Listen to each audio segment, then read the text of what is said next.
Hello friends, तो मैं आपका स्वागत करता हूं हमारे इस लेक्चर में जिसमें हम जानेंगे process of planning in town planning में, जो कि आपके यूपी पीएससी के सिलेबस का जो पार्ट 3 है उसका एक पार्ट है। ठीक है, तो दोस्तों स्टार्ट करते हैं बिना किसी देरी के। The process of planning in town planning involves a series of interconnected steps and stages aimed at guiding the development, growth, and management of the urban areas in systematic and organized manner. This process ensures that the needs of community are met while promoting sustainability, efficient resource utilization, and high quality of life.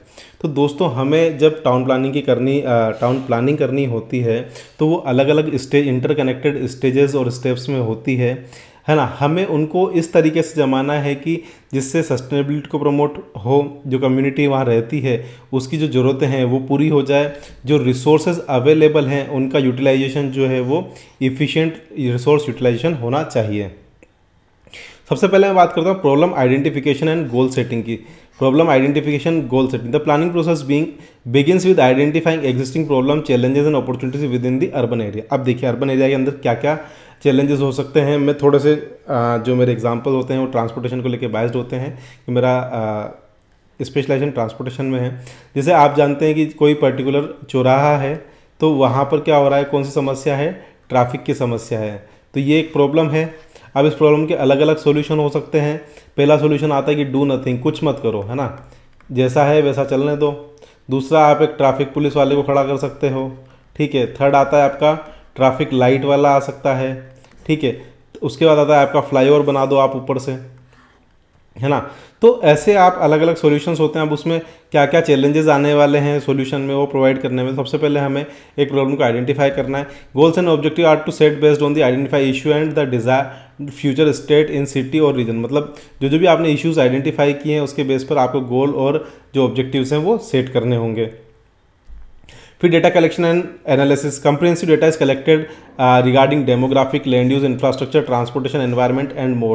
This data is analyzed and understand current strength, weakness and opportunities. तो आप वहाँ क्या कर सकते हैं कि traffic flow का data ले सकते हैं, पीक आवर का आप डेटा ले सकते हैं, है ना, कि कौन से आवर में, जैसे जनरली आप देखेंगे तो सुबह मॉर्निंग में जनरली 9 to 11 ये क्या होते हैं, पीक आवर होते हैं। और थोड़ा सा हम पहले कर ले 8 to 11 जो ऑफिस आवर्स होते हैं ये पीक आवर होते हैं। शाम को जनरली 4 to 7 ये पीक आवर, तो इसमें ज़्यादातर रश मिलता है। ठीक है। तो उसके लिए हम कोई स्पेशल इंतजाम कर सकते हैं क्या, अगर वो भी एक पर्टिकुलर लिमिट से ज़्यादा हो रहा है तो फिर हमें फ्लाईओवर पे जाना पड़ेगा, है ना। क्या एनवायरमेंटल कंडीशन है, लैंड यूज़ कैसा है, वहाँ पर कमर्शियल एरिया है या नहीं है, आसपास में इंडस्ट्रियल एरिया, तो हम उसकी स्ट्रेंथ, वीकनेस और अपॉर्चुनिटी फाइंड आउट कर सकते हैं। Stakeholder engagement. Engaging stakeholder including residents, community group, business experts crucial. Their input helps identify local need, preference and concern shaping the planning process. अब देखिए वहाँ पर क्या हो रहा है कि आपने एक फ्लाईओवर दिया। फ्लाईओवर में देखिए आप बहुत ज़्यादा खर्चा आता है क्योंकि पर किलोमीटर आप बनाते हैं तो लगभग 3 to 4 करोड़ का खर्चा उसमें आता है ना। अब आप एक 5 किलोमीटर का फ्लाईओवर बना रहे हैं वो भी 4 लेन का, तो उसमें खर्चा बहुत ज़्यादा आ जाएगा, है ना। 20-25 करोड़ का प्रोजेक्ट है, वो गवर्नमेंट का पैसा है और आपको बहुत ध्यान से इसको यूज़ करना है। अब वहाँ के लोकल्स जो हैं उनका मेन मार्केट जो है वो नीचे आता है, वो चाहते हैं अब उधर की साइड कोई मेजर जो बोल सकते हैं रेजिडेंशियल एरिया भी नहीं, कुछ भी नहीं है, तो लोग इस फ्लाईओवर का यूज़ करने से मना कर देते हैं। तो हम एक तरह से उनका स्टेक होल्डर जो लोग हैं, जो बिजनेस एक्सपर्ट्स हैं, जो कम्युनिटी ग्रुप्स हैं, उनका भी हम एक एंगेजमेंट उसके अंदर रख सकते हैं। Vision and strategy development. In vision for future of the urban area is developed incorporating goals, community input and the long-term aspiration. Strategies are devised to achieve the vision consideration aspect like land use, infrastructure, transportation and sustainability. तो हम अलग अलग जो भी transportation, infrastructure, sustainability को ध्यान रखते हुए अलग अलग स्ट्रेटजीज जो हैं वो बना सकते हैं। Special plan development. Special plan outline the physical layout of the urban area including land use zone, transportation network, green space, landmarks.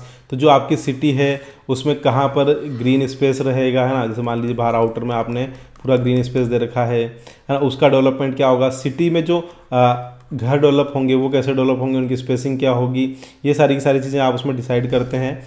The plan ensure efficient use of space, accessibility and balance distribution of facilities. तो जो space available है with in the city तो उसका proper use होना चाहिए अच्छे से, है ना। एक्सेसिबिलिटी होनी चाहिए, बैलेंस डिस्ट्रीब्यूशन होना चाहिए। ठीक है। तो हम इन चीज़ों का ध्यान रख सकते हैं। Zoning and regulation.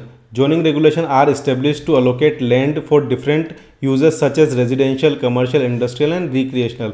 तो कुछ ना कुछ जोनिंग रेगुलेशन आपकी सिटी के अंदर हमेशा अवेलेबल होनी चाहिए कि रेजिडेंशियल एरिया में कोई भी इंडस्ट्रियल वाली या इंडस्ट्री जो है वो नहीं होगी, है ना, इंडस्ट्री जो है वो नहीं होगी, है ना। कुछ जो जोनिंग रेगुलेशन है, जो हाइट जोनिंग होती है कि इस पर्टिकुलर हाइट से ज़्यादा की जो बिल्डिंग है इस पर्टिकुलर एरिया में नहीं होगी, नहीं तो क्या होगा, जो पास वाली बिल्डिंग है उसका जो सनपाथ डायग्राम है वो पूरा बिगड़ जाएगा, सनलाइट आएगा, छाँव जल्दी आएगी, विंड जो है वो फ्लो रुक जाएगा, है ना। तो ऐसे कुछ आप डेंसिटी को लेकर रेगुलेशंस बना सकते हैं, बिल्डिंग की हाइट को लेकर, सेटबैक को लेकर, अदर एस्पेक्ट्स को लेकर आप जो है कॉन्फ्लिक्ट्स को अवॉइड करते हुए कुछ रेगुलेशंस वहाँ पर बना सकते हैं, ठीक है। Infrastructure planning including roads, utility, water system, communication network, plant and support development. जैसे जो सीवरेज सिस्टम होता है वो जनरली हम लोग क्या करते हैं, लगभग 30 ईयर के लिए डिज़ाइन करते हैं। कितने सालों के लिए डिज़ाइन करते हैं? 30 ईयर्स के लिए जो है अपना सीवरेज सिस्टम जो है वो आप डिज़ाइन करते हैं, है ना, ठीक है। तो 30 ईयर के लिए आप सीवरेज सिस्टम डिज़ाइन करेंगे। अब मान लीजिए आपका सीवरेज सिस्टम को जो है 20 ईयर्स ज़्यादा हो गए, कितने साल हो गए, 20 ईयर्स से ज़्यादा हो गए, पॉपुलेशन अचानक से जितनी सोची थी वो ग्रो कर गई है, तो आप उसको चेंज करवा सकते हैं। रोड्स आप देख सकते हैं कि बरसात में रोड जनरली ख़राब हो जाते हैं, तो रोड उसको बनवा सकते हैं। कम्युनिकेशन नेटवर्क्स जो हो गए उनके लिए, वाटर सप्लाई के लिए, ये सब जो चीज़ें हैं वो इंफ्रास्ट्रक्चर के अंदर आती है और इनका प्लानिंग भी इसी का एक पार्ट होता है। Environmental consideration, environmental impact assessment are conducted to understand the potential effect of natural resources, ecosystem and air quality। तो जो environmental के impact आएगा वो एक इकोसिस्टम के ऊपर कैसा क्या रहेगा, उसका एक इम्पैक्ट असेसमेंट हमेशा होना चाहिए। फॉर एग्जांपल जैसे कोई आपकी सिटी में कोई बड़ा प्रोजेक्ट आ रहा है, मान लीजिए ना कोई सीमेंट की फैक्ट्री आ रही है ना, कोई भी, ठीक है, फैक्ट्री के लिए बहुत ज़्यादा ज़मीन चाहिए होती है ना, उसके लिए। लेकिन उसमें क्या होता है, पोल्यूशन जो होता है, ठीक है, चिमनी से जो पोल्यूशन होगा वो जो है कार्बन डाइऑक्साइड जो है वो बहुत ज़्यादा निकलता है ना। तो उसका एक प्रॉपर इन्वायरमेंटल इम्पैक्ट असेसमेंट होना चाहिए कि आपका एरिया क्या उस पोल्यूशन को झेलने के लिए तैयार है, रेडी है। अगर नहीं है तो उसके लिए हमें क्या क्या मेजर्स लेने पड़ेंगे, कितने पेड़ लगाने पड़ेंगे, है ना, इकोसिस्टम पे क्या प्रभाव आएगा, उसका एयर क्वालिटी पे क्या प्रभाव आएगा। Plan include major to mitigate, navigate impacts and promote sustainable development. तो ये प्लान होता है कि हमें मिटिगेट करना है, जो सस्टेनेबल डेवलपमेंट को प्रमोट करना है, जो कि इन्वायरमेंटल फ्रेंडली हो, एनवायरनमेंट को कम से कम नुकसान पहुंचाए। ट्रांसपोर्टेशन प्लानिंग की बात करते हैं। ट्रांसपोर्ट प्लानिंग में क्या होता है कि रोड्स होते हैं, पब्लिक ट्रांसपोर्ट होता है, pedestrian pathway, cycling lane, efficient mobility, ये सब हमें प्लान करने पड़ते हैं। Connectivity and accessibility, traffic management are key consideration, है ना। तो ट्रैफिक का मैनेजमेंट आज की तारीख में जो है बहुत ज़्यादा इंपॉर्टेंट हो चुका है, क्योंकि इसमें आपके जो है मतलब बोल सकते हैं इंडिया में लाखों घंटे लोगों के ट्रैफिक में खतरनाक होते हैं। आप बेंगलोर सिटी में जाओगे तो वहाँ आप अपने दोस्तों से आप पूछेंगे, मिलेंगे तो उनसे पूछेंगे बेंगलोर में कितना टाइम लग जाता है, तो बताएंगे कि बेंगलोर में कम से कम अगर आपको 5 किलोमीटर जाना है तो वहाँ 1 से 1.5 घंटा लग जाता है। Public services and facility, plan allocate space for public services like school, hospital, park, community centre, accessibility and equitable distribution of facilities are taken into account. तो जो भी जैसे URDPI गाइडलाइंस जो होती है, जैसे 5000 अगर आपके वहाँ की पॉपुलेशन है तो आपको एक प्राइमरी स्कूल देना पड़ेगा, 15,000 आपकी पॉपुलेशन है तो आपको एक हायर स्कूल देना पड़ेगा, पास में एक जो मिनी हॉस्पिटल देख बोलते हैं, जो प्राथमिक स्वास्थ्य केंद्र होता है वो आपको देना पड़ेगा, है ना। सिटी में एक जो है बड़ा हॉस्पिटल जहाँ पर सारी की सारी सुविधाएं होनी चाहिए, वो 100 बेड का हो सकता है, 200 बेड का हो सकता है ना। तो इस तरह से हम पब्लिक सर्विसेज एंड फैसिलिटीज़ को भी इंक्रीज कर सकते हैं, जो प्लानिंग स्ट्रेटजी में काम में ले सकते हैं। फिर उसके बाद ये सब आपने प्लानिंग कर ली, इम्प्लीमेंटेशन की क्या स्ट्रेटजी रहेगी। जो इम्प्लीमेंटेशन है वो टाइमलाइन होनी चाहिए, resource required and realise the plan. अब आपने प्लान तो कर लिया लेकिन उसका इम्प्लीमेंटेशन करवाना है, उसके लिए आपको टाइमलाइन, डेडलाइन डिसाइड करनी पड़ेगी। जो रिसोर्सेज होंगे, भले ही वो फंड के रिसोर्सेज हों, वो सब हमें ध्यान में रखने पड़ेंगे। It involves budgeting and project prioritisation and coordination among various agencies. तो ये जो है जो वेरियस एजेंसी हो सकती है, अब देखिए कौन कौन सी हो सकती है। आपके एरिया की नगर पालिका, है ना। उसके बाद आप बोल सकते हैं कि रीजनल जो ऑफिस है ना, रीजनल हेड। उसके बाद आपका स्टेट से फंड आता है, आपका सेंट्रल गवर्नमेंट, है ना। तो ऐसे अलग अलग एजेंसीज होती है जो उसके फंड प्रोवाइड करती है।